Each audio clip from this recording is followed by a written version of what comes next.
Assalamualaikum warahmatullahi wabarakatuh. Berikut ini kita akan membahas tentang pembangunan masjid di pinggir jalan raya. Alangkah eloknya jika kita bahas dulu tentang Masjid Atin di Taman Mini, di mana salah satu percontohan bahwa masjid terintegrasi antara tempat bisnis dengan tempat beribadah. Lantai dasar adalah untuk acara pernikahan, sementara di lantai atas adalah tempat sholat. Dengan demikian masjid itu bisa membiayai hidupnya sendiri, bahkan bisa mensejahterakan pengurus masjid dan lain sebagainya. Ada yang motivasinya untuk membuat tempat peristirahatan atau demi untuk ibadah saja. Tampak di daerah-daerah itu banyak sekali di pinggir jalan raya langsung jleng membuat masjid yang megah sekali dan harganya miliaran.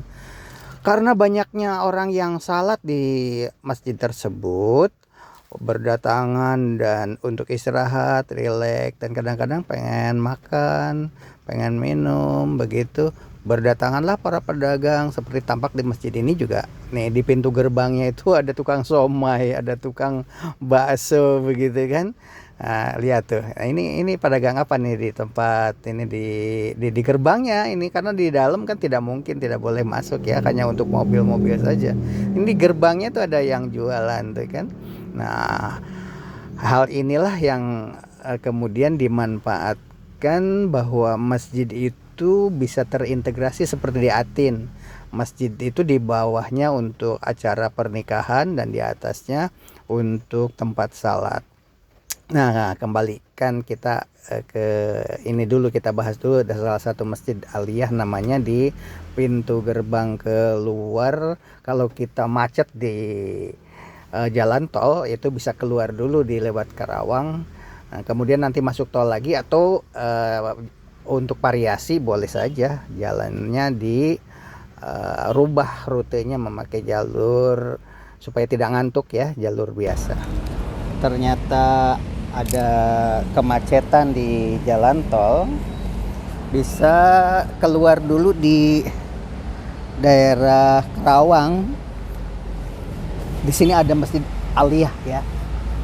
Masjid ini indah sekali. Nuansanya itu seperti di Masjid Nabawi. Atapnya di atas itu terbuat sama bahannya dengan bahan di Masjid Nabawi, dan ini bisa diinjak. Jadi kalau dibersihkan, dipel, itu orang bisa naik di sini.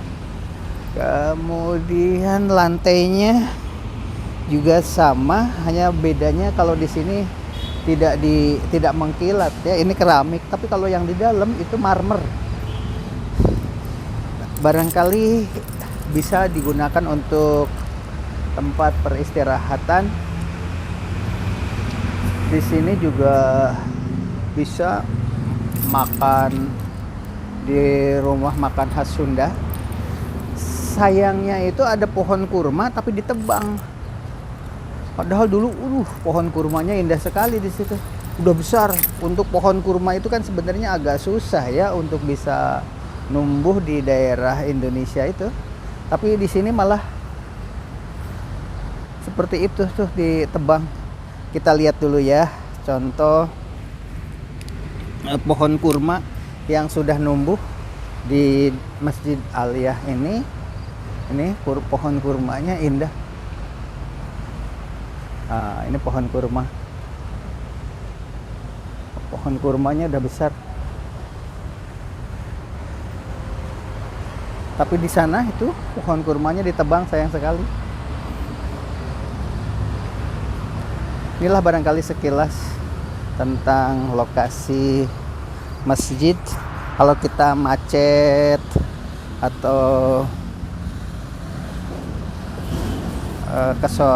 mau sholat agak susah di tol, lebih baik keluar aja dulu untuk refreshing biar nggak ngantuk. Ada dua masjid yang sama besarnya seperti ini, kira-kira 100 meter atau 200 meter. Di sana ada masjid yang megahnya sama, besarnya sama, estetikanya juga sama. Walaupun desainnya tentu berbeda ya.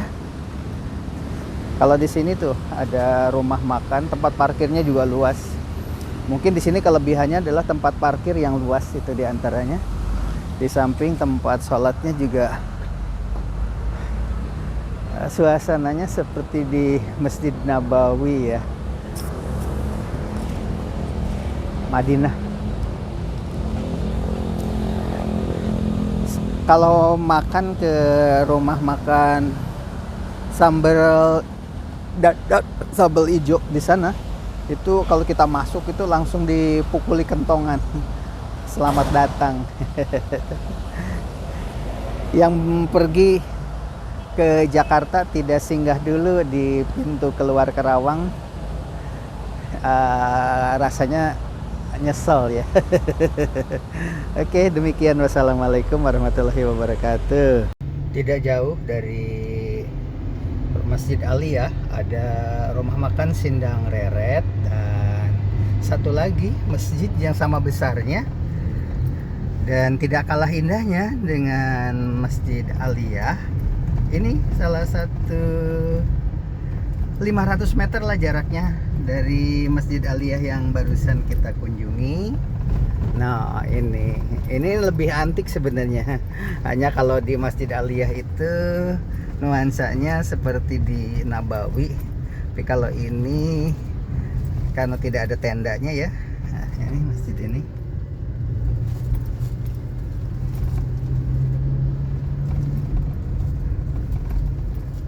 Dan tempat parkirnya tidak seluas yang di Masjid Aliyah ya. Tuh, kita lihat dulu sebentar lah. Ini adalah masjidnya ya.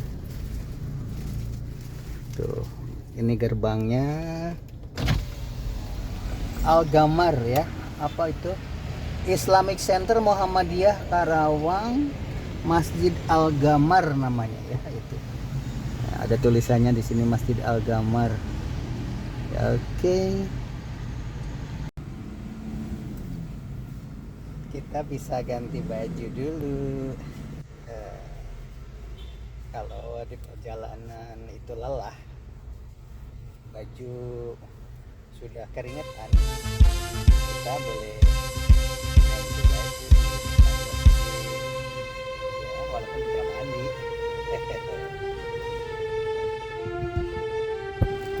Minimal terasa seger kalau sudah ganti baju.